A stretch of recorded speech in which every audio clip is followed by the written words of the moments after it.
এই মুহূর্তে জানতে চাচ্ছি আপনারা সকলে কেমন আছেন? আলহামদুলিল্লাহ রব্বিল আলামিন। যে আল্লাহ শারীরিক সুস্থতা, মানসিক প্রশান্তি। বৈশাখ মাসের মাহফিল খুব কষ্ট, কোনো গ্যারান্টি নাই। কি কারণ কোনো গ্যারান্টি আছে? কয়েকদিন আগে এক মাহফিল করতে করতে কোনো খবরই কেউ জানে না, হঠাৎ বৃষ্টি শুরু হলো, বক্তা শ্রোতা পলানোর কোনো জায়গা নেই। এমন ভিজলাম আমি, একের আমার জ্বর, শরীর খারাপ, গলা ডাবা, গলা বসা, গলা ব্যথা। মনেই হচ্ছিল যে আর মাহফিল করা যাবে। আমি গত রাত্রে আপনাদের পাশেই বাগবানাতে মাহফিল করছি, আজকে মোহনপুরে। ভালোই যাচ্ছে 2 দিন আলহামদুলিল্লাহ। কিন্তু আমাদের বগুড়ার অবস্থা খুব ভালো না, ক্ষণে ক্ষণেই বৃষ্টি আসতেছে। তো এরকম একটা পরিবেশে আল্লাহ আমাদেরকে কবুল করেছেন। আল্লাহর দরবারে খুশি তো হওয়া লাগবে, আলহামদুলিল্লাহ। আমরা আল্লাহর প্রশংসা এই কারণেই বেশি বেশি করব যে আল্লাহ আমাদেরকে দুনিয়াতে ইচ্ছা করলে, আল্লাহ যদি ইচ্ছা করতো আমাদেরকে হিন্দুর ঘরে পাঠাবার পারতেন। আল্লাহ ইচ্ছা করলে ইহুদি খ্রিস্টানদের ঘরেও আমাদের পাঠাবার পারতেন। কিন্তু আল্লাহ ইচ্ছা না করে আমাদেরকে মুসলমানের ঘরে জন্মগতভাবেই কবুল করলেন। এখানে আমরা বুঝবার পারি আল্লাহ আমাদের পক্ষে না বিপক্ষে। কেমনে বুঝলেন? আল্লাহ কোরআনে বলেন, ওয়ামান ইয়াবতাগি গায়রাল ইসলামি দীনান ফালাই ইউকবালা মিনহু ইন্নাদ দীনা ইনদাল্লাহিল ইসলাম। এই আয়াতগুলো পড়লে বোঝা যায় আল্লাহ চাইছেন বলি, ইচ্ছা করেছেন বলি আমাদের মুসলমানের ঘরে কবুল করেছেন। জোরে কোন ঠিক কিনা? ইসলাম ছাড়া অন্য কোনো জীবন ব্যবস্থা, ইসলাম ছাড়া অন্য কোনো ধর্ম কেউ যদি গ্রহণ করে, আল্লাহ বলেছেন লা ইউকবালা মিনহু, সেইটা কবুল করা হবে না।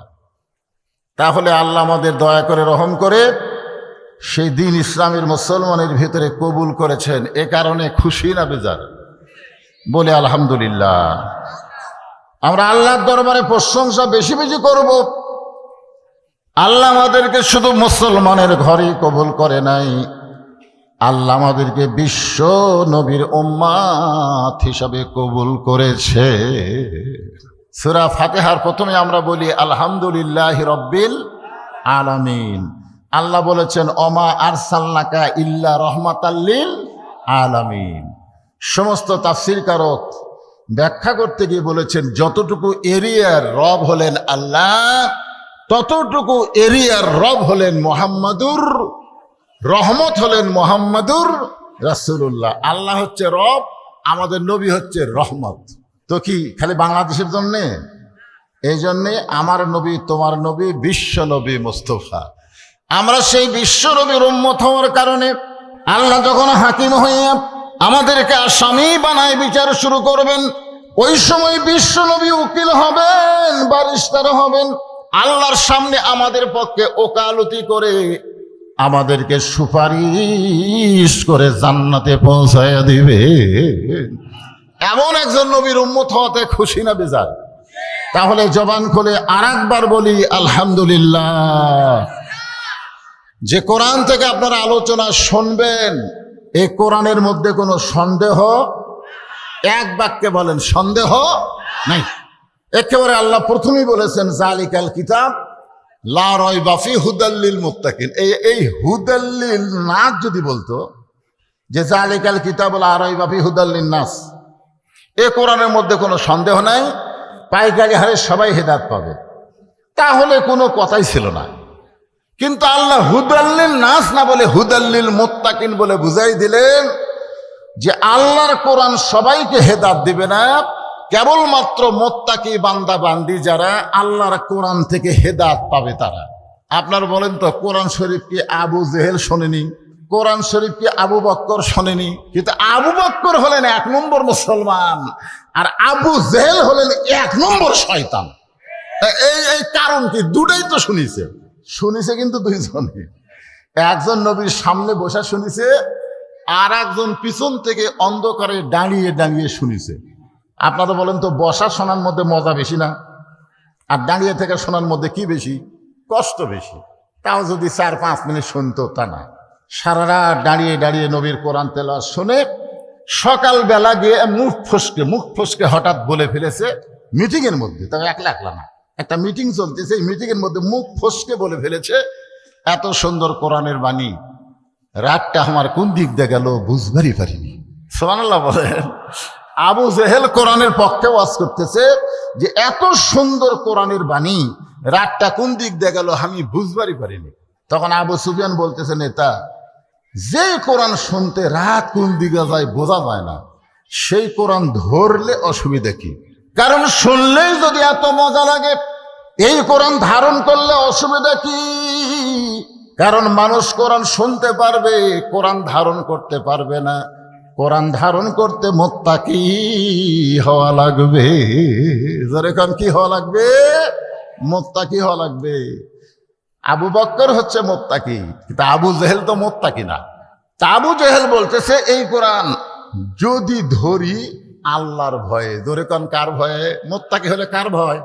আল্লাহর ভয়ে যদি কোরআনকে ধারণ করি, তাহলে আমার ভুয়ার নেতৃত্ব চলবি না। মানে যেই নেতাগিরি করতেছে এই নেতৃত্ব চলবে না, আমার নেতৃত্বের দাফন হবে, আব্দুল্লাহর এতিম পোলা তখন নেতা হবে। যে তোমরা কি চাও আমি বেঁচে থাকতে ওই নেতা হোক?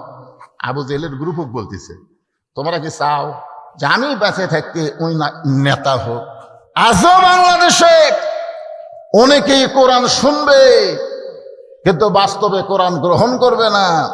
কারণ কোরআন গ্রহণ করলে মানুষের কোনো আইন চলবে না, আইন চলবে আল্লাহর। জোরে কোন কথা ঠিক কিনা? এই জন্যে এই কোরআন থেকে হেদায়েত নিতে গেলে মুত্তাকি হওয়া লাগবে। কি হওয়া লাগবে? মুত্তাকি হওয়া লাগবে। হুদাল্লিল মুত্তাকিন। পাইকার সবাইকে হেদায়েত দিবে না, কেবলমাত্র মুত্তাকি বান্দা বান্দি যারা আল্লাহর কোরআন থেকে হেদায়েত পাবে তারা। এখন আসেন সেই কোরআনের ছোট্ট একটা সূরা আপনাদের সামনে তেলাওয়াত করেছি। সূরাটার নাম হলো আসর। আসর শব্দের অর্থ হলো সময়। আসর মানে কি? সময় অত্যন্ত গুরুত্বপূর্ণ একটা জিনিস। এই জন্য আল্লাহ সময়েরই শপথ করলেন। আপনারা যারা এখানে বসে আছেন, আপনারা বলেন তো সময়ের দাম আছে না নাই? এখন যদি কেউ আমাকে বলে, হুজুর আপনার যত সহায় সম্পত্তি আছে, সমস্ত সহায় সম্পত্তির বিনিময়ে আপনাকে 30 বছরের জীবন ফেরত দেওয়া হবে। 30 বছর আপনি যেমন ছিলেন সেই যৌবন আপনাকে দেওয়া হবে। আমি মনে হয় দিতে 1 সেকেন্ড দেরি করবো না, কারণ আমার এই বুড়া সময় আর ভালো লাগতেছে না। চোখ বন্ধ করে যখন ওই যৌবন কালের কথা মনে করি, তখন কি ভাই, আল্লাহ তাআলা সময়ের শপথ করেছে। সময় অত্যন্ত গুরুত্বপূর্ণ একটা বিষয়। আজকে তুমি সময়ের গুরুত্ব দিচ্ছ না, একদিন তুমি ঠিকই দিবা, তখন কান দেয়া আর কোনো কাম হবে না। আমাদের কথায় আছে, যখন হয় চামড়া ঢিল আল্লাহর সাথে দেয় মিল, যখন থাকে চামড়া টাইট আল্লাহর সাথে করে ফাইট। দেখবেন দাদা আজান শুনে মসজিদে যায়, দাদা বুড়া মানুষ আজান শুনে মসজিদে যায়, আর লাতি যুবক ঘাড় কাট করে বাজারের দিকে যায়। আপনারা বলেন তো নামাজ, কোন নামাজ আল্লাহর কাছে গ্রহণযোগ্য? বুড়ার নামাজ না যুবকের নামাজ?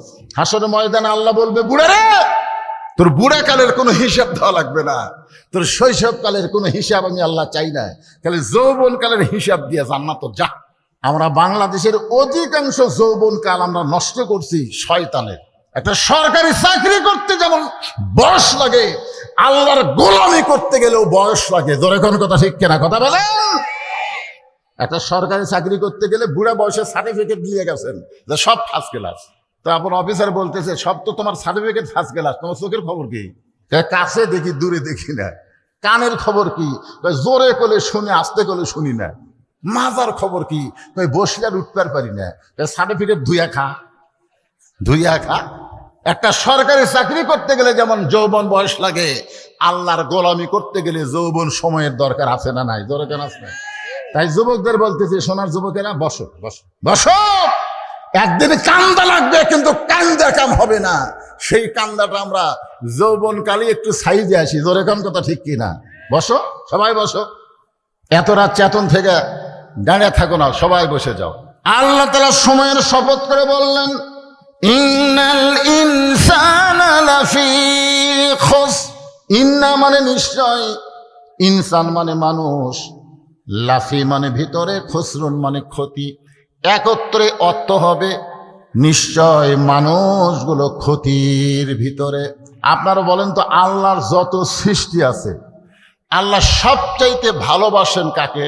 এই মানুষ সম্পর্কে বলতে গিয়ে আল্লাহ কোরআনের আর এক সূরায়, সূরা 3-এর মধ্যে 4টা শপথ করছেন। মানুষের কথা বলার আগেই আল্লাহ শপথ করছেন কয়টা? 4টা। অতীন ওয়াজাইতুন ওয়াতুরি সিনিন ওয়াহাজাল বালাদিল আমিন। এরপরে আল্লাহ বললেন লাকাদ খালাকনাল ইনসানা ফি আহসানি তাকবীম। আদর করে মানুষ আল্লাহ বানায়া কেমনে দিবেন ক্ষতির মধ্যে ফেলিয়া। আল্লাহ এতই আদর করে দয়া করে মানুষকে তৈরি করে বলেছেন, মানুষকে আমি সর্বোত্তম আকৃতি দিয়া সৃষ্টি করেছি। বলেন সুবহানাল্লাহ। সেজদার মালিককে সেই আল্লাহ বললেন উসজুদু উসজুদু লি আদামা। দেখেন, যেই সেজদার মালিক আল্লাহ, সেই সেজদাকে আল্লাহ বলতেছেন উসজুদু লি আদামা। সমস্ত ফেরেশতারা চমকে গেল, কারণ একমাত্র সেজদা দিব আল্লাহকে, আর আল্লাহ বাদ দিয়ে আদমকে দিবার কয়। ফেরেশতারা চমকে গেল, উপায় নাই, কারণ হুকুম কার? সব সেজদা দিল, তাহলে একজন দিল না। আল্লাহ কয় কেন দিলি না কেন? ইল্লা ইবলিস আবা ইস্তাকবার, অহংকার করে বলল আমি হলাম আগুনের তৈরি, আদম হলো মাটির তৈরি। আল্লাহ বলেন বের হয়ে যা, আমার হেদায়েতের মধ্যে, রহমতের মধ্যে তোর কোনো জায়গা নাই। শয়তান বলতেছে আল্লাহ আপনি যখন যাওয়ার করছেন আমার তো যাওয়াই লাগবে, কিন্তু যাওয়ার আগে আপনার কাছে একটা প্রশ্ন করতে চাই। আল্লাহ বলেন কি প্রশ্ন? ইবলিস বলতেছে আপনি বড় না আদম বড়? শয়তানের প্রশ্নটা সাইজ দেখছে। ইবলিস বলতেছে আপনি বড় না আদম বড়? আল্লাহ বলে তোর কি মনে হয়? বলে এতদিন ধরে জানতাম আপনি বড়, কিন্তু আজকে তোর মনের মধ্যে কি হচ্ছে? বলে আমার মনের মধ্যে হচ্ছে 6 লক্ষ বছর আপনাকে সেজদা করলাম, আর আদমকে খালি একটা সেজদা করিনি। তাহলে একটা সেজদা না করার কারণে আপনাকে যে 6 লক্ষ বছর সেজদা করলাম তার খবর কি? আল্লাহ বলতেছেন ইবলিস আমি আল্লাহ আদমকে এত ভালোবাসি, আমার চাইতেও অনেক বেশি। একটা সেজদা না দেওয়ার কারণে তোর 6 লক্ষ বছরের সেজদা আমি আল্লাহ বাতিল করে দিয়েছি। এটা শোনার পরে সুবহানাল্লাহ বলা যায় না? আল্লাহ মানুষকে ভালোবাসে কম না বেশি? এক বাক্যে স্বীকার করেন, কম না বেশি? এই ভালোবাসার কারণে আল্লাহ বলেছেন নিশ্চয় মানুষগুলো ক্ষতির ভিতরে। এই কথা আল্লাহ এই জন্য বললেন, যাকে যে ভালোবাসে তার লাভের চাইতে ক্ষতি খেয়াল বেশি করে। জোরে করার কথা ঠিক কিনা? বিএমপিকে যারা ভালোবাসে, বর্তমানে বিএমপি যে সমস্ত কাজ কাম করতেছে, যারা ভালোবাসে তারা বিএমপির খালি প্রশংসা করবে না, তারা সমালোচনাও করবে। জোরে কোন কথা ঠিক কিনা? যারা ভালোবাসে। আর যেই শালারা চানছে এরা তো ভালো মন্দ বুঝবি না, খালি প্রশংসাই করে ওই হাসিনার মতন পলানোর ব্যবস্থা করবি। জোরে কোন কথা ঠিক কিনা? হ্যাঁ, আলোচনা যেটা করতেছে একটু শোনেন। আল্লাহ মানুষকে এত ভালোবাসেন, কোরআন শরীফ আল্লাহ যখন ইবাদতের কথা বলেছেন তখন আল্লাহ বলেছেন অমা খলাকতুল জিন্না ওয়াল ইনসা ইল্লা লিয়াবুদুন। আল্লাহ কি বলেছেন? অমা খলাকতুল জিন্না ওয়াল ইনসা ইল্লা লিয়াবুদুন।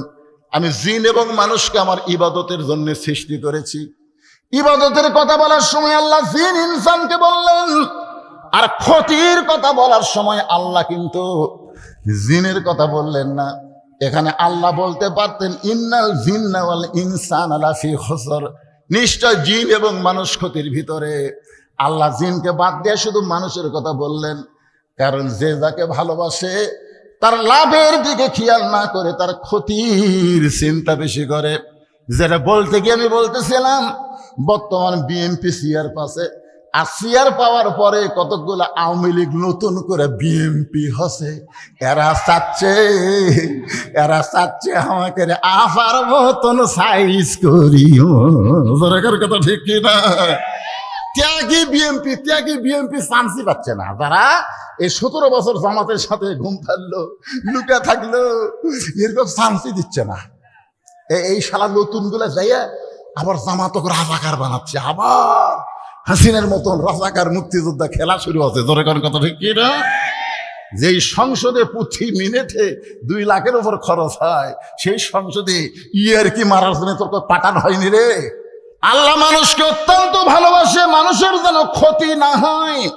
এই কারণে আল্লাহ বললেন, ইল্লাল্লাযীনা আমানু ওয়া আমিলুস সালিহাতি ওয়া তাওয়াসাউ বিল হক ওয়া তাওয়াসাউ বিস সবর। এখানে 4টা বিষয়। জোরে কোন কয় বিষয়? একটু মনোযোগ দিয়ে শুনবেন। 4টি বিষয়ের মধ্যে সূরা আসরের তারা ক্ষতির মধ্যে পড়বে না। 1 নম্বর হলো ঈমান। জোরে কোন 1 নম্বর কি? সাহাবারা জিজ্ঞাসা করলেন, ইয়া রাসূলুল্লাহ, এই ঈমান সম্পর্কে আমরা পুরাপুরি জানতে চাই, কারণ ঈমান যদি না থাকে কোনো আমল আল্লাহর দরবারে কবুল হবে না। ঈমানটা হলো কয় নম্বর? 1 নম্বর। রাসূল বললেন, ইকরার বিল লিসান, তাসদিকু বিল জিনান, আমল বিল আরকান, এরই নাম হলো ঈমান। লা ইলাহা ইল্লাল্লাহ বলতে হবে, এইটাই গলার মধ্যে রাখতে হবে। ইকরার বিল লিসান, জবানের মধ্যে রাখতে হবে লা ইলাহা ইল্লাল্লাহ, আল্লাহ আল্লাহ আল্লাহ, এই পর্যন্ত ইকরার বিল লিসান। এরপরে হচ্ছে তাসদিক বিল জিনান। এইটা হলো এখানে রাখলে শুধু হবে না, এখান থেকে টাইনে নিয়ে আসে আমার দিকে দেখেন, এই বুকের মধ্যে সেট করা লাগবে।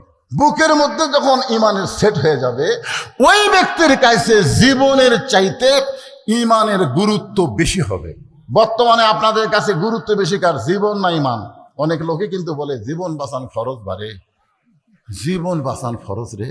আপনারা বলেন তো জীবন বাঁচান ফরজ না ঈমান বাঁচান ফরজ? এ যারা ঘুরতেছে এরা কি মানুষের সন্তান না? আমার বগুড়াতে সন্ধ্যার সময় মেয়ে মানুষ মুরগির ঘরা দেয়, লাইট দেয়, খোঁজে। কি খুঁজতেছে মা? হাঁস মুরগি ঠিক মতো উঠলো কিনা। সন্ধ্যার সময় ঘরাত খুঁজতেছে, হাঁস মুরগি উঠলো কিনা। সন্ধ্যার সময় পুরুষ মানুষ গোয়াল ঘর খুঁজতেছে। কি খুঁজতেছেন বাবা? গরু ছাগল উঠলো কিনা। সন্ধ্যার সময় তুমি গরু ছাগল খুঁজো, সন্ধ্যার সময় তুমি হাঁস মুরগি খোঁজো। এত রাত হয়ে গেছে, তোমার পাটা কোন জায়গায় গেছে? খোঁজার দরকার আছে না নাই? জোরে কোন আছে নাই? প্রত্যেকটা বাপ মায়ের উচিত যে সন্ধ্যার সময় হাঁস মুরগি খুঁজি, গরু ছাগল খুঁজি, ছেলে মেয়েকে খোঁজার দরকার আছে না নাই? এখন রাত বাজতেছে 11:30। এরা কুটি রে মাহফিলের মধ্যে আছে, এরা সব বাইরে ঘুরতেছে। এই যুবক ছেলেদের বলতেছে ভিতরে ঢোকো, ভিতরে ঢোকে। এই জন্যই তো রাসূল বলেছে 7 বছর থেকে তালিম দাও, 10 বছর থেকে ধরাও।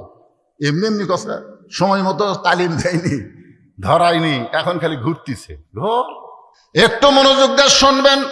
তাসদিক বিল জিনান, কলিজার মধ্যে যখন ঈমানের জায়গা হবে, ওই মানুষটার কাছে জীবনের চাইতে ঈমানের গুরুত্ব বেশি। উকিল বলতেছে স্যার আপনার ফাঁসি কার্যকর হবে। আপনি খালি রাষ্ট্রপতির কাছে জীবন ভিক্ষা চান, রাষ্ট্রপতি দয়া করে যদি আপনাকে জীবন ভিক্ষা দেয়, তাহলে আপনার ফাঁসির দণ্ড মাফ হবে। তাসদিক বিল জিনান, মতিউর রহমান নিজামী সাহেব বলতেছে, উকিল তোমার কথা শুনে আমার হাসি লাগতেছে। উকিল বলে, স্যার হাসি খান?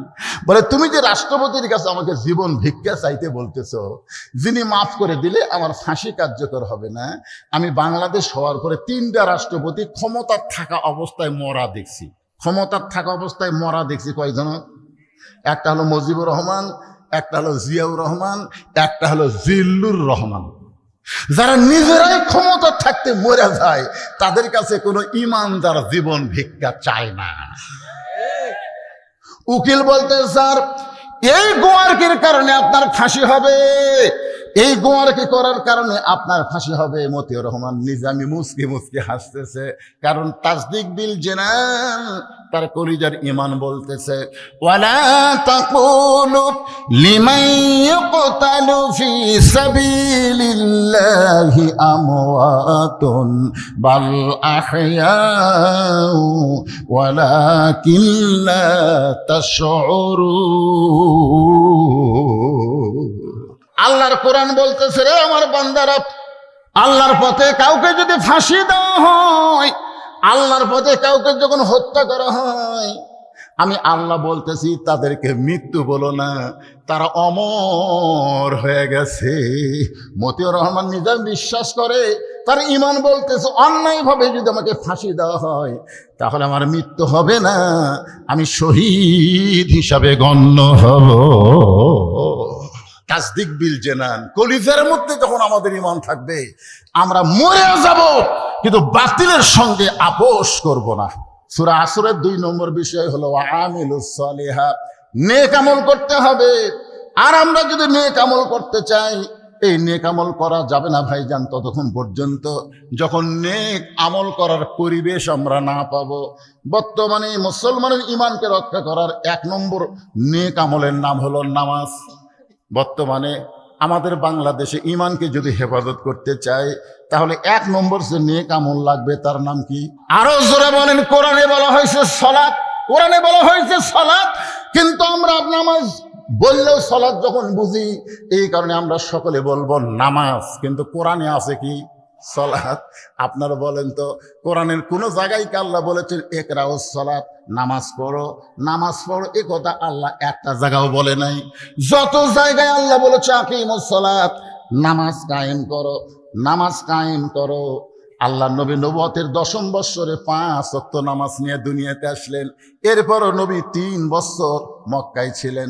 নবী একদিন আল্লাহকে বললেন, আল্লাহ আপনি যত জায়গায় নামাজের কথা বলেন প্রত্যেক জায়গায় বলেন নামাজ কায়েম করো, কিন্তু নামাজ পাইলাম মক্কায়, এই নামাজ তো কায়েম করার পরিবেশ মক্কায় পাওয়া যায় না।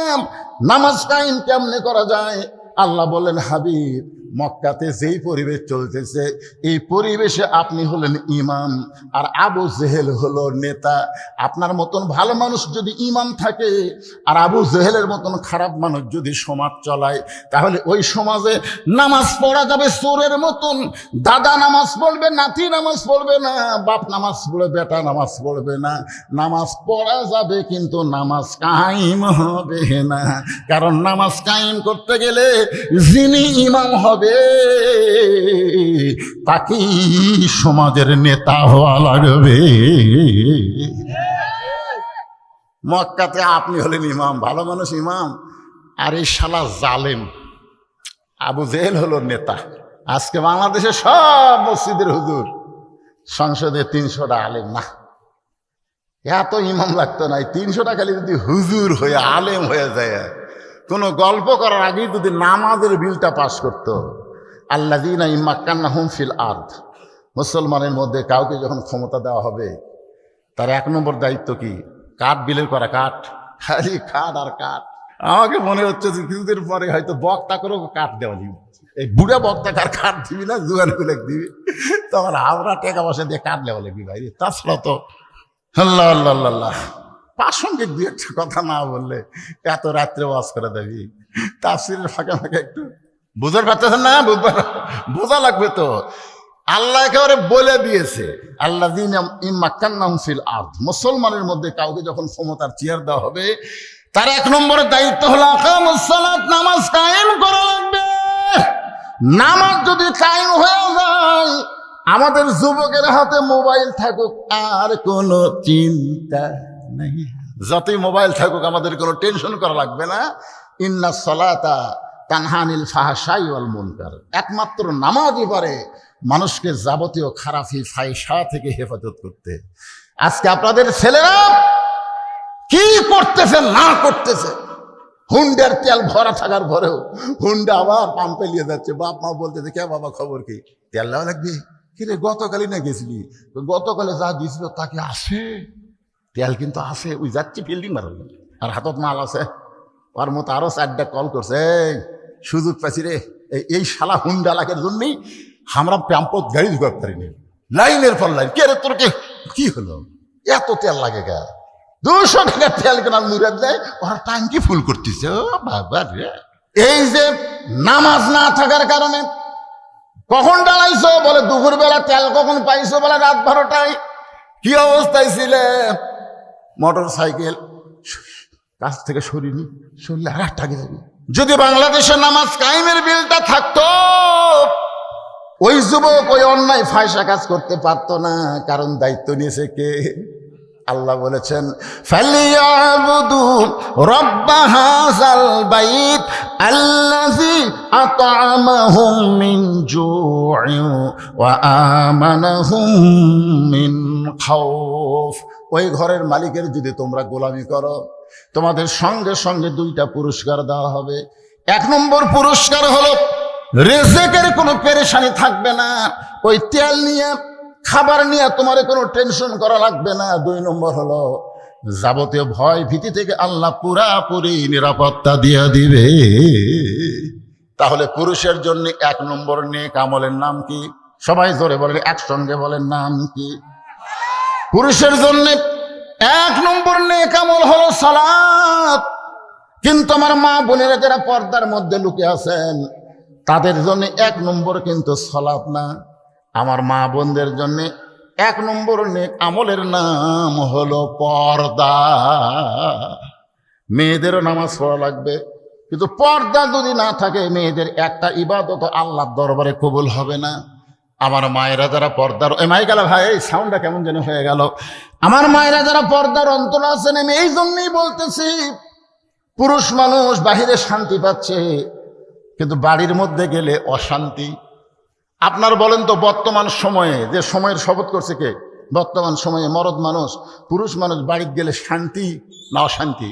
খালি খাও খাও, খালি খাই। এই লবণ নাই, হলুদ নাই, আদা নাই, রসুন নাই, খালি নাই নাই নাই, কিছুই নাই। পুরুষ মানুষ যখন রাগ করে তখন হবি 1 দিন হবে, তুই 1 দিন হবে, তুই আগে চিল্লেস কে? তখন ঘরের মধ্যে যায় কয়, তুমি যখন বাড়িতে আসো আমার ভাল লাগে না, মানে বাড়িতে গেলে ভাল লাগে না। তাহলে স্বামী বাড়িতে গেলে বইয়ের ভালো লাগে না, ওই তলে তলে কার সাথে কি? আয় রে ভাই, আমাদের এলাকার যারা বউ তুই মালয়েশিয়াত গেছে, সৌদি আরব গেছে, ওর বইয়ে কেড়ে দাও মশান হচ্ছে। এলা মেয়ে মানুষের, এই মেয়ে মানুষের চাল চলন দেখে কতগুলো মেয়ে মানুষ স্বামীর কাছে বায়না ধরছে, তুমিও বিদেশত যাও, তুমিও যাও। হাসতেছেন? আমার মা বোনেরা যদি ভালো না হয়, ঘরের মধ্যে বাড়ির মধ্যে শান্তি পাবেন না। ঘরে এবং বাড়িতে শান্তি রাখার দরকার আছে না নাই? এই শান্তি রাখতে গেলে যে ওয়াজটা লাগবে, সে ওয়াজটা সূরা আসরের আমিলুস সালেহা থেকে মেয়েদের জন্য ওয়াজটা শুরু করতেছি। ওয়াজটার নাম হলো পর্দা। নাম কি? ওয়াকরনা ফি বুয়ুতিকুন্না ওয়ালা তাবাররাজনা তাবাররুজাল জাহিলিয়াতিল উলা।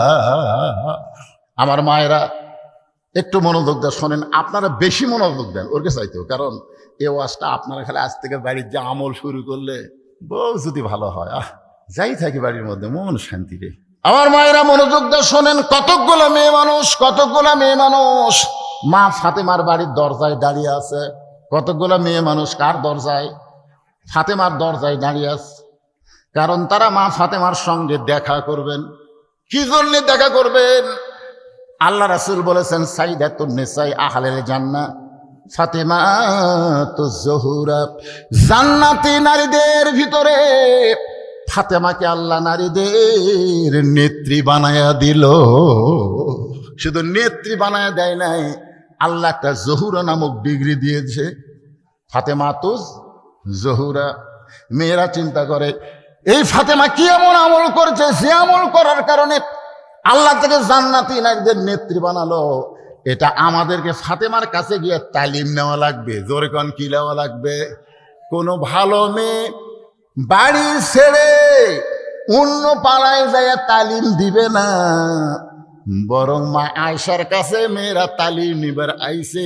মা আয়েশা কারো বাড়িতে যাই, চিন্তা করা লাগবে। 6 লক্ষ হাদিসের হাফিজা ছিলেন আমাদের মা আয়েশা উম্মাহাতুল মুমিনিন, মা আয়েশা রাদিয়াল্লাহু তাআলা। এমনকি পুরুষেরাও গেছে, পুরুষেরা তো ফাতেমার আয়েশার কাছে যায়নি, বাড়ির বাইরে থেকে মা আয়েশার কাছ থেকে তালিম নিছে। খুব খেয়াল করবে। তো মেয়ের এখন দরজার দাঁড়িয়ে আছে, মা ফাতেমার সাথে দেখা করবে, কি দরজা বন্ধ। এটা কি সব মেয়ে মানুষের দরজা? ফাতেমার দরজা। ইতিমধ্যে মেয়েরা দেখে একটা ছোট্ট বাচ্চা দৌড়াদৌড়ি করতেছে, ছোট একটা বাচ্চা দৌড়াদৌড়ি করতেছে।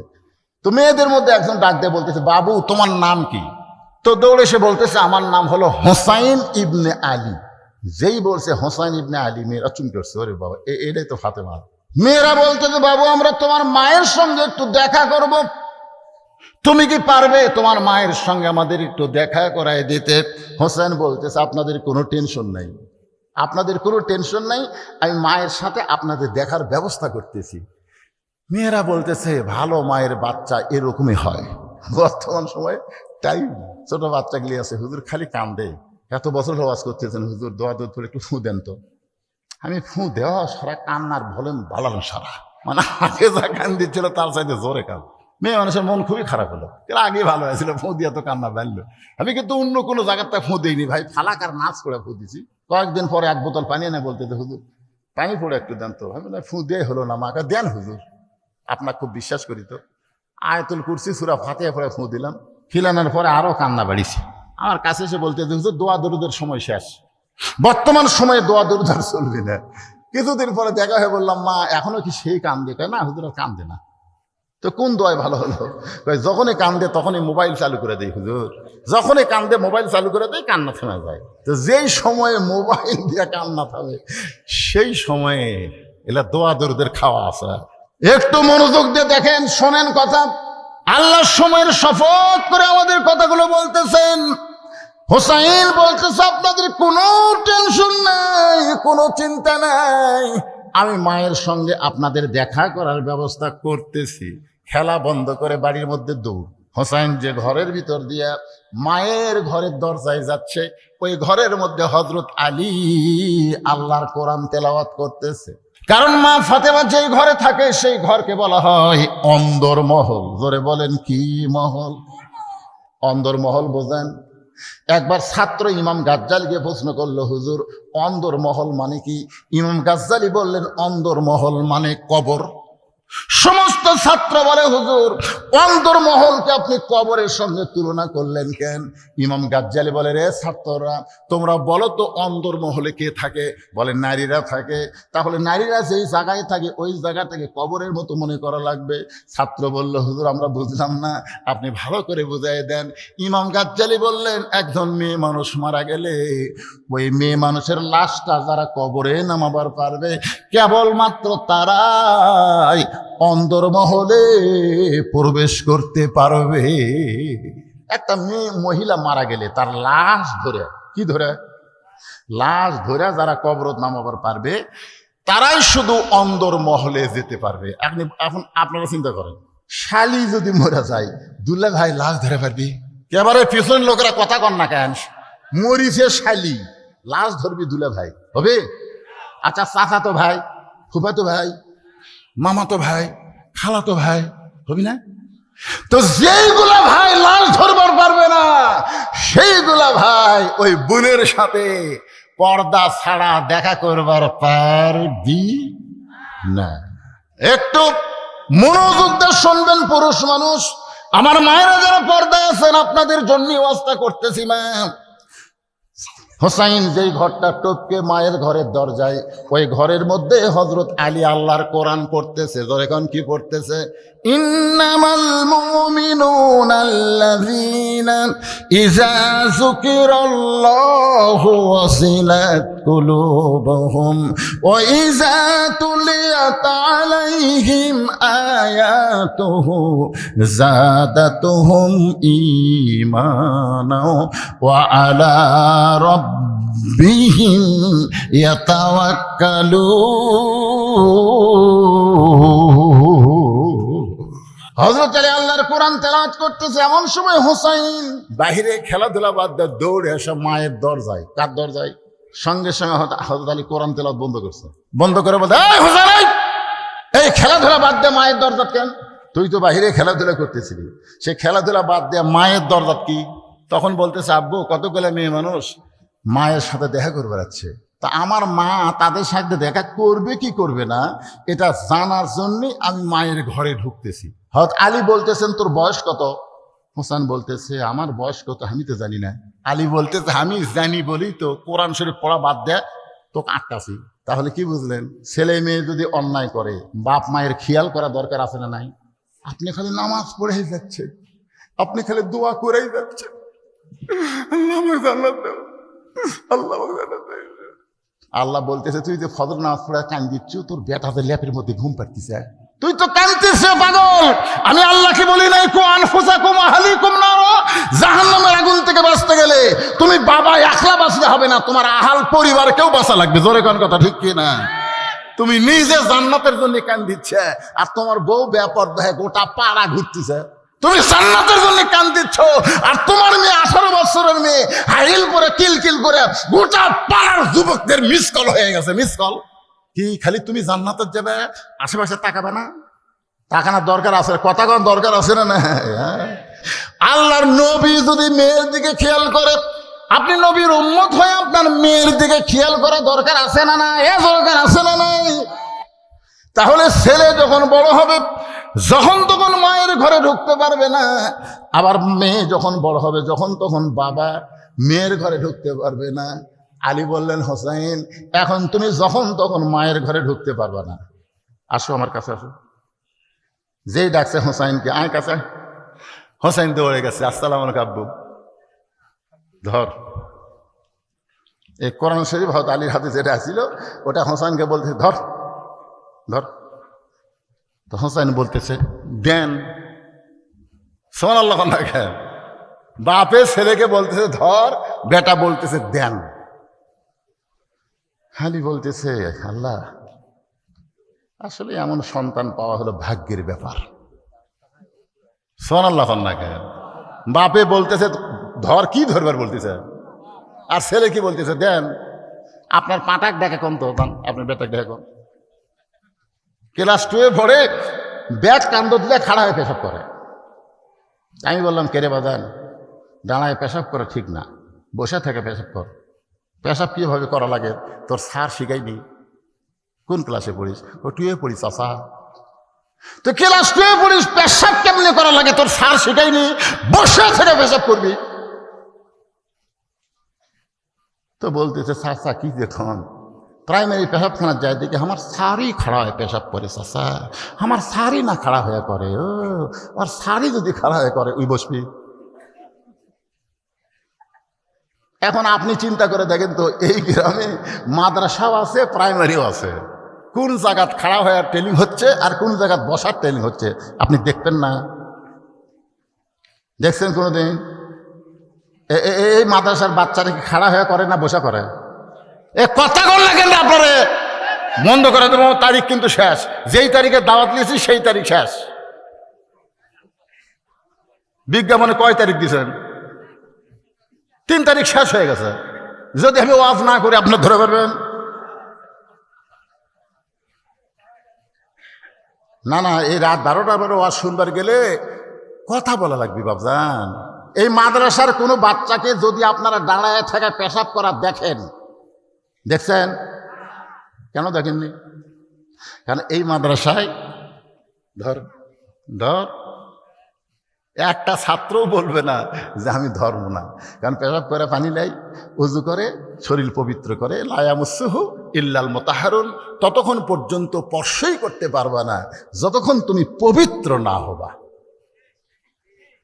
প্রাইমারিতে পবিত্রতার কোনো শিক্ষা নাই, কারণ প্রাইমারির শিক্ষা হলো আগডম বাগডম ঘোড়াডম সাজে, ঢাক ঢোলক ঝাঁঝর বাজে, বাজতে বাজতে চললো ঢুলি, ঢুলি গেল কমলা ফুলি। আপনার বলেন তো, এতক্ষণ যে পড়ানো হলো এর মধ্যে একটা সত্যি কথা আছে? মাশাআল্লাহ। এই গ্রামের ছেলেদেরকে আপনারা প্রাইমারি দেওয়ার আগে এই মাদ্রাসা দিবেন, এই মাদ্রাসা দিবেন। এই মাদ্রাসার দায়িত্ব হলো আপনার সন্তানকে পবিত্র বানিয়ে দেওয়া। এই মাদ্রাসার ওস্তাদের দায়িত্ব হলো আপনার সন্তানকে পবিত্র বানান। পেশাব কেমনে করা লাগবে, ওযু কেমনে করা লাগবে, নামাজের দাঁড়ান কিভাবে লাগবে, নিয়ত কিভাবে করা লাগবে, এগুলো সব শিক্ষায় এই মাদ্রাসার হুজুর আপনার বাচ্চাকে দিয়ে দিবে। জোরে কথা কন না কেন? দিয়ে দিবে। তারপর আপনি টান দিয়ে যেতে খুঁজে নিয়ে যান, কিন্তু শুরুটা অন্তত পবিত্র শিক্ষাটা এই মাদ্রাসায় আপনার ছেলেদেরকে দিবেন। যেই মাত্র বলেছে কোরআন ধর, সঙ্গে সঙ্গে হোসেন বললেন দেন।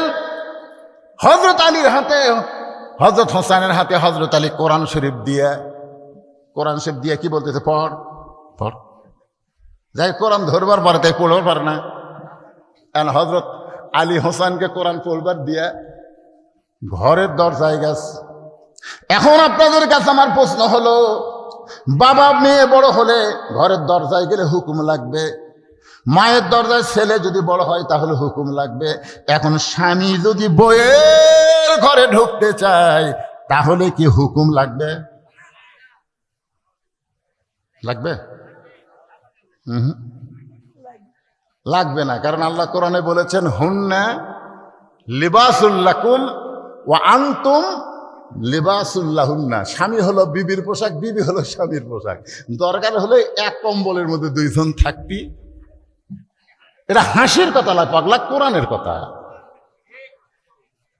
হ্যাঁ, এটা কি বুঝতেছেন? হুন্না লিবাসুল লাকুম ও আনতুম লিবাসুল্লাহুন্না, মানে স্বামী হলো বইয়ের পোশাক, বউ হলো স্বামীর পোশাক। সেটি হুকুম লাগে। হযরত আলী দরজা খুলেছে, দরজা খুলে তাকায় দেখে ফাতেমা ডান হাতে আল্লাহর কোরআন আর বাম হাতে জাতা ঘুরাইতেছে। দরজা খুলে তাকায় দেখে হযরত আলী ডান হাতে ফাতেমার কি কোরআন শরীফ তেলাওয়াত করতেছে আর বাম হাতে এভাবে জাঁতা ঘুরাইতেছে। সঙ্গে সঙ্গে হযরত আলীর জবান ফসকে বের হয়ে গেছে রব্বানা, সকলে পড়েন রব্বানা আতিনা ফিদ দুনিয়া হাসানাতাও ওয়া ফিল আখিরাতি হাসানা ওয়া কিনা আযাবান্নার। কি দোয়া! আতিনা ফিদ দুনিয়া হাসানা, এটা কি? এটা হচ্ছে দুনিয়া, দুনিয়া হাসানা, আখিরাতি হাসানা। এটা কি? কোরআন। এক বইয়ের মধ্যে দুনিয়াও দেখি, আখিরাতও দেখে। বাম হাতে জাতা ঘোরায়, ডান হাতে কোরআন তেলাওয়াত করে। হযরত আলী বলে আল্লাহ, এমন বউ পাওয়া হলো ভাগ্যের ব্যাপার, যে বইয়ের দিকে তাকাইলে দুনিয়া আখিরাত সব দেখা যায়। জান্নাতের শান্তি আল্লাহ তুমি দিলে ঘরের বাজার, ঘরের ভিতরে জান্নাত। জোরে গান সুবহানাল্লাহ। সঙ্গে সঙ্গে ফাতেমা জাতা ঘোরান বন্ধ করেছে, কোরআন তেলাওয়াত বন্ধ করছে। কারণ স্বামী যদি ঘরের দরজায়, কোরআন তেলাওয়াত বন্ধ, জাতা ঘোরান বন্ধ, দৌড়ে এসে বুড়া আঙ্গুলে ভর দিয়ে হযরত আলীর কপালে একটা চুমা খাইছে। সুবহানাল্লাহ না খান। আলী বলে ফাতেমা, কোরআন তেলাওয়াত বাদ দিয়ে, জাতা ঘোরান বাদ দিয়ে তুমি দৌড়ে এসে আমার কপালে চুমা দিলা, কারণ কি? ফাতেমা বলতে, স্বামী গো, আপনি কি জানেন না, স্বামী যখন বইয়ের কাছে আছে তখন বইয়ের জন্য দুনিয়ার সমস্ত কাজ কাম আল্লাহ হারাম করে দেয়। একটা মাত্র কাজই হলো স্বামীকে খুশি করা। সুবহানাল্লাহ কন্যা কা জীবনে পাননি তো, এরকম দৃশ্য দেখেননি তো, সুবহানাল্লাহ কবেন কোত্থেকে? ফাতেমা কি বলতেছে? স্বামী যখন বইয়ের কাছে আসে তখন সে বইয়ের জন্য সমস্ত কাজ কাম কি হয়ে যায়? একটাই মাত্র কাজ হলো স্বামীকে আনন্দ দেওয়া। আমার মায়েরা যারা পর্দার অন্তর আছেন, একটু মনোযোগ দেবেন, স্বামীর মনে কষ্ট দেবেন না, স্বামীকে শান্তি দিবেন। রাসূল বলেছেন, আল্লাহর পরে কাউকে যদি সেজদা দেওয়ার হুকুম থাকতো তাহলে প্রত্যেকটা বউকে বলা হতো তোমার স্বামীর পায়ে সেজদা করো। এই কথার দ্বারা রাসূল বুঝাইলেন আল্লাহর পরে কাউকে সেজদা দেওয়া যাবে না। কিন্তু আল্লাহর পরে মেয়ে মানুষের কাছে সবচাইতে দামি ওই মহান ব্যক্তি হলো তার স্বামী। এখন আপনাদের কাছে আমার প্রশ্ন হলো, এই যে স্বামীকে যেই মেয়েরা ভক্তি করে, এই মেয়েরা কি পর্দা নিশি না বেপর্দা? এ কথা কন না, কিন্তু পর্দা নিশি না বেপর্দা? বেপর্দা নারী কোনোদিন স্বামীকে ভক্তি করবে না। মাঝে মধ্যে ভালোবাসার অভিনয় করবে, কিন্তু ভক্তি করবি না। মাঝে ভালোবাসার অভিনয় করবে। হঠাৎ একদিন দেখবেন আপনার বউ এসে আপনার কপাল টিপতেছে, মাথার চুল টানতেছে, ফ্যান বন্ধ করে দিয়ে তাল পাকার বাতাস করতেছে। আপনি আশ্চর্য হয়ে বলবেন, কে গো তুমি এইরকম? তুমি জানো না স্বামীর পায়ের তলে বইয়ের জান্নাত? এটা কিন্তু হাদিস নয়, এটা ভুয়া কথা। তুমি জানো না তো স্বামীর পায়ের তলে বইয়ের জান্নাত। তোমার খেদমত না করে আমি জান্নাতে কেমনে যাই? এই জন্য একটু খেদমত করতেছি, কেউ মনে কষ্ট নিও না। স্বামী খুব খুশি হয়ে চোখ বন্ধ করে আছে। আল্লাহ আমাকে একটা বউ দিছে রে। কিছুক্ষণ পরে বউ কাঁদতেছে। স্বামী চোখ খুলে বলে, কান্দো কেন? কি হয়েছে তোমার? বলে এমনি এমনি। না না না না, কি জন্য কান্দো সত্যি করে তো? আমার কথা কি বিশ্বাস করবা? স্বামীকে বিশ্বাস করবো না মানে তুমি আর কলজার টুকরা। স্বামীর গাও টিপতেছে, পাখাতে বাতাস করতেছে আর বল তুমি আর কলজার টুকরা। তো কি হয়েছে, কান্দো কেন? বলে কান্দার কারণ হলো, মনে যান কষ্ট নিও না, এই কান্দার কারণ হলো তোমার বাপ মাও। আমার এই কান্দার কারণ হলো তোমার বাপ মাও গো। তুমি যখন বাইরে যাও তোমার বাপ মা হওয়ার কলজা চোলা খায়। এই বুড়ার যে পেশাল, তখন আর বাপ মা নেই, আস্তে আস্তে অগ্রসর হচ্ছে। এই বুড়ার যা পেশাল, আর বুড়ি খালি কুটকুট করে। এই বুড়ে বুড়ি যে কয়দিন আছে আমার কলজার শান্তি নেই গো। আমি একটু শান্তির জান্নাতে সংসার করবার চাই। তুমি যদি তোমার বাপ মা বাদ দিয়ে আমার সাথে থাকো, বিশ্বাস করো জান্নাত হয়ে যাবে। আর যদি বাপ মায়ের সাথেই থাকবার চাও, বাপ মায়ের সাথে, তাহলে আমার বাপের বাড়ির পেটে দাও। অমা আলাইনা ইল্লাল বালাক। হ্যাঁ, অমা আলাইনা ইল্লাল বালাক। আমার যা দায়িত্ব ছিল আমি সব করে দিলাম, এখন তুমি কি করবা কর। তখন স্বামী চিন্তা করে কি করি। এমন সময় আল্লাহর কোরআন বলতেছে, লিয়াবলুয়াকুম আইয়ুকুম আহসানু আমালা ওয়া আমিলুস সলিহা। এই মুহূর্তে তোর নেক আমল হলো ওয়াকাদা রব্বুকা আল্লা তা'বুদু ইল্লা ইয়্যাহু ওয়া বিল ওয়ালিদাইনি ইহসানা।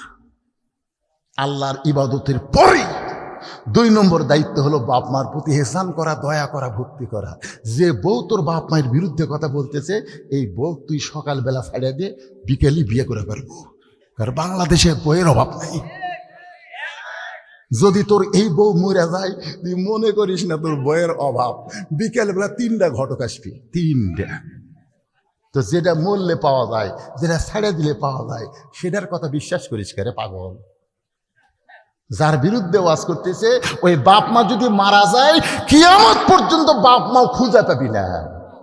মায়ের পায়ের তলে জান্নাত, বাবা খুশি তো আল্লাহ খুশি। এখন তুই কোনটা ধরবু ধর। আল্লাহ বলতেছেন ও আমিলু সলিহা, নেক আমল কর। তখন এই খারাপ আছে, ওটা বউকে বলতেছে, তোর কি আছে ব্যাগ বুক সব সাইজ কর, তোর যা আছে সাইজ কর। বউ কই কে রে, ওয়াজ কোন দিকে যাচ্ছে, কেন সাইজ করব? বলে তুই যদি সকালবেলা মরিস বিকালে বিয়ে করবার পারবো, তোকে ছেড়ে দিলে বইয়ের অভাব নাই। কিন্তু যার বিরুদ্ধে ওয়াজ করছিস তারা যদি মারা যায়, বাপ মা কোথায় পাবো?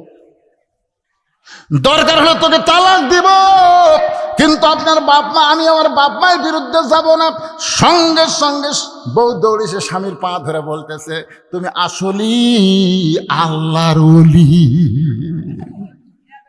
আর কোনোদিন কব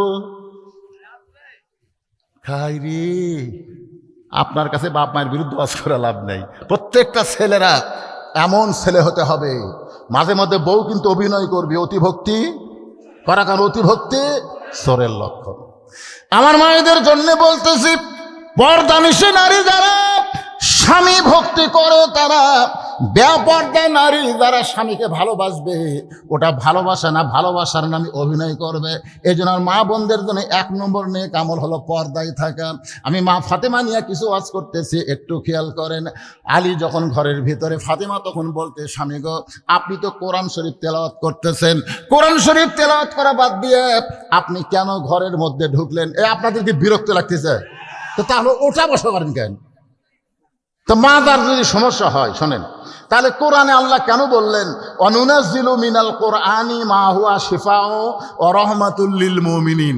এই কোরআনকে আমি নাজিল করেছি মুমিনদের যাবতীয় রোগের ঔষধ হিসাবে, রহমত স্বরূপ। তাহলে এটা কি মিথ্যা? তাহলে কোরআনের ওয়াজ শুনলে তো এটা ওষুধ। ওষুধ যদি হয় তাহলে মাজা ব্যথা করবি কেন? ঘড়ি ধরে আর 10টা মিনিট কথা শুনবেন না? না 10টা মিনিট শুনবেন, কথা বলেন।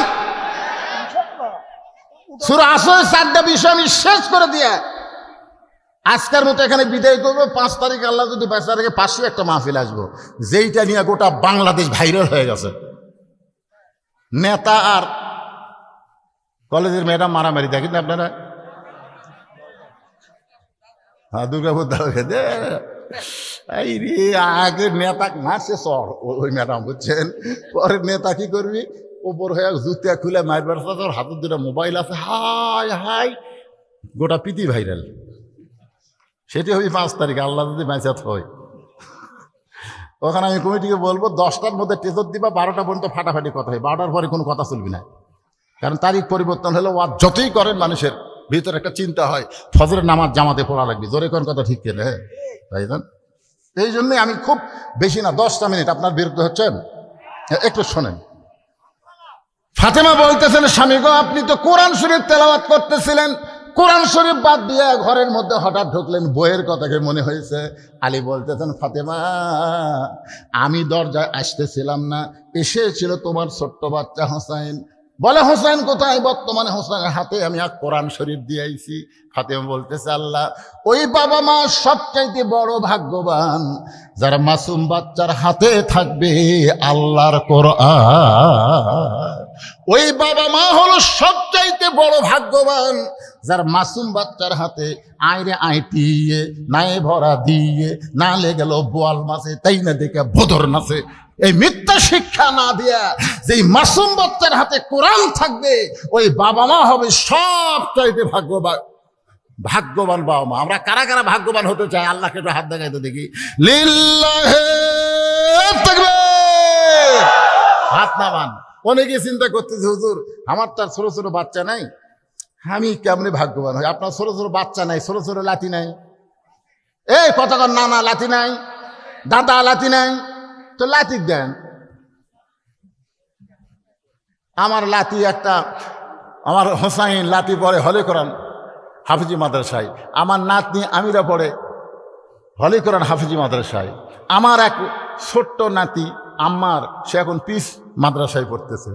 তা আমাকে আল্লাহ ছেলে দেয়নি, তাই বলে কি আমি তার মেয়ে করে আমি কোরআন শরীফ শিখে দিইনি? দিছি। এখন ওটা পেটের গুলো মাদ্রাসায় যাচ্ছে।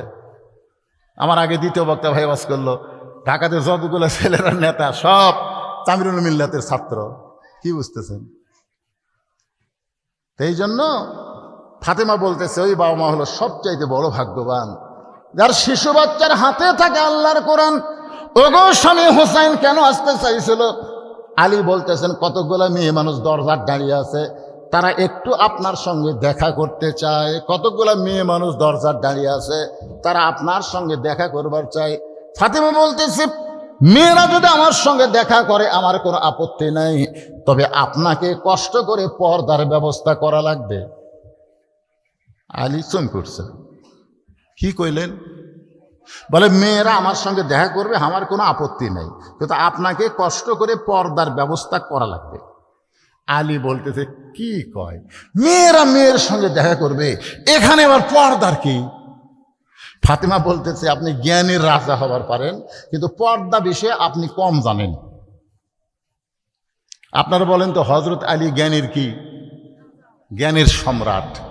রাসূল যখন মদিনার প্রেসিডেন্ট ছিলেন তখন হজরত আলী ছিল শিক্ষামন্ত্রী, আবু বকর ছিলেন ধর্মমন্ত্রী, ওমর ফারুক ছিলেন আইনমন্ত্রী, ওসমান গনি ছিলেন অর্থমন্ত্রী, আর হজরত আলী হলেন শিক্ষামন্ত্রী। আপনারা বলেন তো, দফতর অনুযায়ী মন্ত্রীগুলা ঠিক আছে না নাই?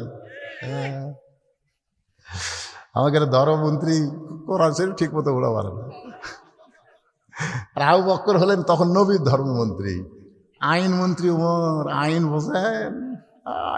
আইনমন্ত্রী কথা কয় না, আইনের কথা স্বরাষ্ট্রমন্ত্রী কয়। বলে সব মন্ত্রীর চুক্তি একলাই গেছে। শিক্ষামন্ত্রী হযরত আলী, আপনি জ্ঞানের রাজা হতে পারেন, কিন্তু পর্দা বিষয়ে আপনি আমার চাইতে কম জানেন। আলী বলতেছেন, ফাতেমা তাহলে পর্দা বিষয়ে আপনি আমার চাইতে বেশি কি জানেন? ফাতেমা বলতেছে, ওগো স্বামী, দরজায় যে কয়টা মেয়ে মানুষ আমার সঙ্গে দেখা করবে আপনি কি তাদের চিনেন? যে কয়টা মেয়ে আমার সঙ্গে দেখা করবি তাদেরকে আপনি চিনেন? আলী চিন্তায় পড়ে গেছে। প্রশ্নের মধ্যে কিন্তু মারেফত আছে।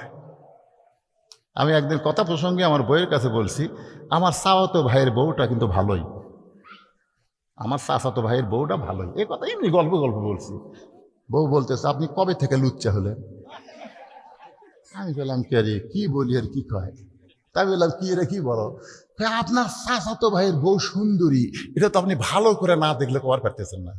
কারণ একটা মেয়ে সুন্দরী না কেমন এটা দেখবার গেলে তো চোখ চোখ লাগা দেখা লাগবে, তাহলে আপনি তো ভালো নাই।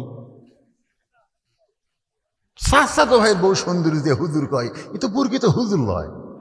আমি সেই দিন কান ধরে তওবা করছি, জীবনে আর কোনো মেয়ের সুন্দরী বইয়ের কাছে বলবো না, বললেই ধরা খামো। ধরে কারণ কথা ঢুকিয়ে না, যদিও দেখি বলবো না।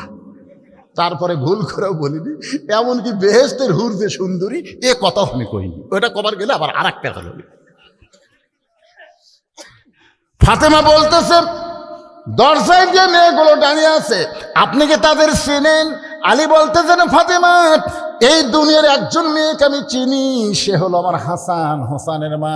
এই একটা মেয়ে ছাড়া আমি দুনিয়ার অন্য কোনো নারীকে চিনি না। কারণ কুল্লিল মুমিনিনা ইয়াগুদ্দু মিন আবসারিহিম, যারা মুমিন হবে তাদের নজর থাকবে নিচের দিকে।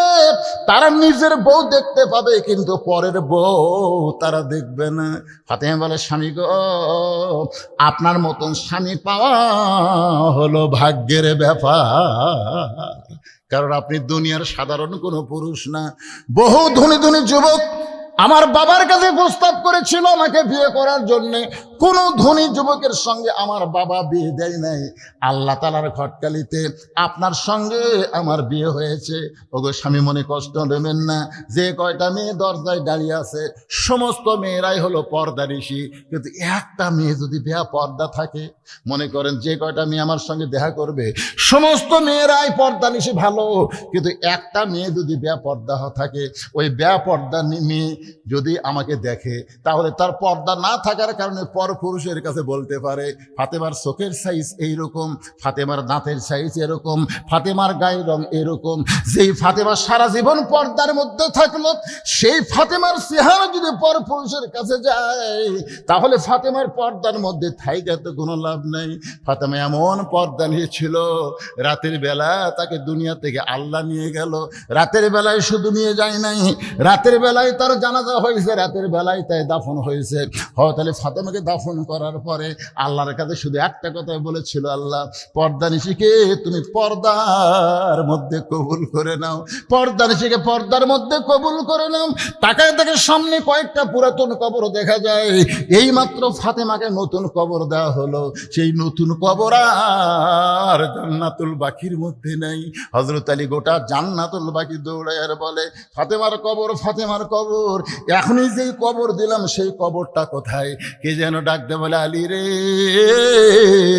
ফাতেমা পর্দানিশী, আমি আল্লাহ জহুরা ডিগ্রি দিয়া ফাতেমার কবরটাকে কিয়ামত পর্যন্ত পর্দা করে দিয়েছি। আমার মায়েরা, যারা ফাতেমার সঙ্গে জান্নাতে যাবার চান, 1 নম্বর নেক আমল হলো পর্দা। পর্দার মধ্যে থাকবেন। পুরুষের 1 নম্বর নেক আমল হলো সালাত। নামাজ না থাকলে তার কিছুই থাকবে না। লা সালাত লা দীনা, যার নামাজ নাই তার কোনো ধর্ম নাই। বাইনাল আবদি ওয়াল কুফরি তরকুস সালাত, বান্দা কাফের মধ্যে পৃথক করার জিনিসটার নামই হলো নামাজ। নামাজ পড়বে বান্দা হবে, নামাজ না পড়লে কাফের হবে। নারীদের 1 নম্বর নেক আমল হলো পর্দা। এখন সূরা আসরের 3 নম্বর বিষয় হলো ওয়াতাওয়াসাউ বিল হক। হক কথা বলতে হবে, হক পথে চলতে হবে।